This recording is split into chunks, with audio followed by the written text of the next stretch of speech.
The sun was setting over the dusty town of Red Creek, painting the sky in shades of orange and blood red, every evening at exactly the same time. A lone cowboy sat outside the old wooden train station. His name was Ethan Cole. People in town called him the man who waits. No one knew why, but he came every single day, sat on the same broken bench, and stared at the tracks like someone was about to return. Years ago, Ethan wasn't always like this. He used to smile, he used to laugh, and the reason was a girl. Her name was Lily Harper. She wasn't like the other girls in town. While others feared guns and outlaws, Lily dreamed of adventure. She loved sunsets. She loved stories, and most of all, she loved Ethan. Their love, they met near the river one quiet evening. Ethan's horse had run off, and Lily found it before he did. She laughed and said, "Seems like your horse trusts me more than you." That was the beginning. They spent days riding together across open fields, nights watching stars in silence. Lily would always say, "Promise me one thing, Ethan. No matter what happens, you'll never stop coming back to me." And Ethan, without hesitation, promised.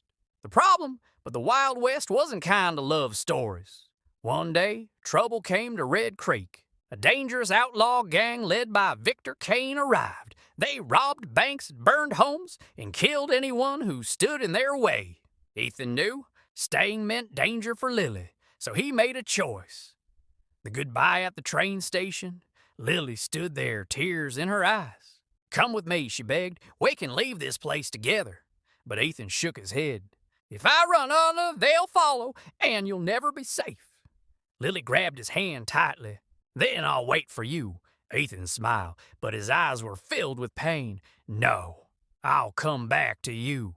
The train arrived. Steam filled the air, and just before she stepped on, Lily said, "Don't be late, cowboy." Ethan stayed behind us and faced the gang.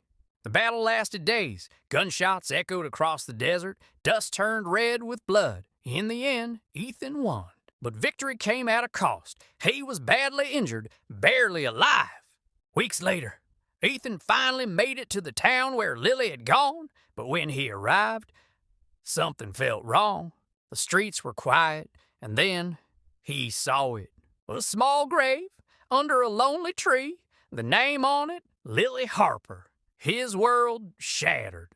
A woman nearby told him, "She waited for you every day at the station for months, but she got sick, and there was no doctor. Even in her last moments, she kept saying, 'He promised he'll come back.'" Ethan fell to his knees, tears streaming down his face. He was too late. His promise broken. Years passed, and Ethan returned to Red Creek. Every evening at sunset, he sat at the train station, waiting. Some say he lost his mind. Others say he was waiting for death. But the truth, he was waiting for Lily. One evening, the sky looked different, more beautiful than ever before. Ethan sat there weak, old, tired. And then he saw her standing near the tracks, wearing the same white dress, smiling. "You're late, cowboy." Ethan smiled through tears. "Yeah, but I came back." He stood up slowly and walked toward her, and for the first time in years, he wasn't alone anymore. The next morning, the people of Red Creek found Ethan sitting on that bench, peacefully gone, a small smile on his face. And from that day on, they say at sunset, two shadows can be seen near the tracks, walking together forever. Some promises are never broken. They're just fulfilled in another world.